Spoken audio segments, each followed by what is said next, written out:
trazer uma palavra para os meus colegas pastores, para aqueles que têm um chamado de Deus, para aqueles que têm um compromisso com Deus de ajudar as pessoas a se prepararem para a volta do Senhor Jesus, através do conhecimento da palavra, através do conhecimento da verdade.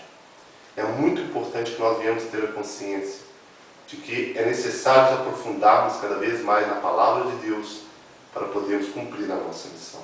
Nós estamos vivendo nos últimos dias em que surgiriam falsos profetas e sairiam pelo mundo afora ensinando o engano, ensinando a mentira.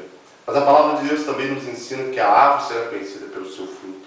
E o Senhor Jesus também nos disse que cada um de nós daremos contas a Deus de cada palavra frívola que tivermos dito durante a nossa vida. Então é importante que cada palavra que sai da nossa boca, ela tenha um embasamento bíblico. Nós devemos ter o conhecimento da palavra de Deus. Nós estamos vivendo os dias difíceis, em que a palavra de Deus ela não é muito aceita, porque a palavra de Deus ela não está sendo pregada na maioria das igrejas. Existe, graças ao Senhor, muitos pastores que têm um compromisso com Deus, um compromisso com a verdade, mas a grande maioria não é assim. Muitas pessoas estão ensinando o evangelho da prosperidade, o evangelho que o Senhor Jesus não ensinou. A prosperidade que o Senhor Jesus ensinou é que ele disse para o jovem rico: vende tudo que tem e dá aos pobres e siga-me. Sabe por que ele disse isso? Para que aquele rapaz aprendesse a viver pela fé, para aprendesse a viver daquilo que Deus iria lhe dar. É por isso que ele disse: buscar em primeiro lugar o reino de Deus, e as outras coisas serão acrescentadas.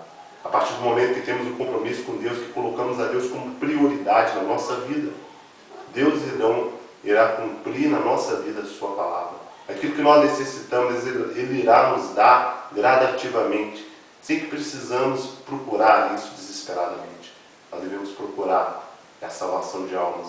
Nós devemos procurar ensinar a doutrina verdadeira. Porque o Senhor Jesus também nos ensinou no livro de João, capítulo 7, versículo 17, aquele que quiser fazer a vontade dele, examinará a doutrina. Se ela é de Deus, o Senhor fala por mim mesmo.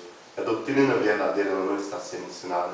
Muitas igrejas ensinam que não precisam mais pregar a doutrina, mas não é isso que a palavra de Deus diz.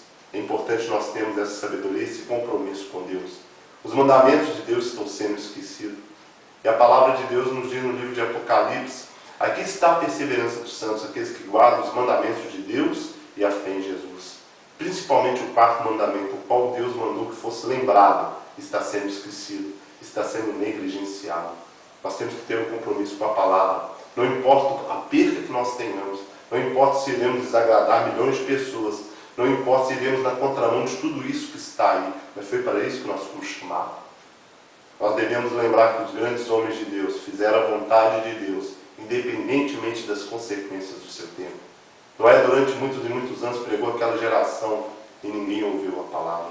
Nós vivemos numa geração semelhante, em que não querem ouvir a palavra de Deus, mas sim fábulas engenhosamente inventadas pelos homens.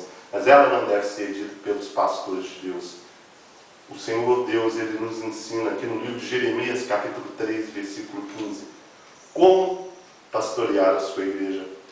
A palavra do Senhor nos diz assim: dá-vos-eis pastores segundo o meu coração, para que apacentem com conhecimento e com inteligência.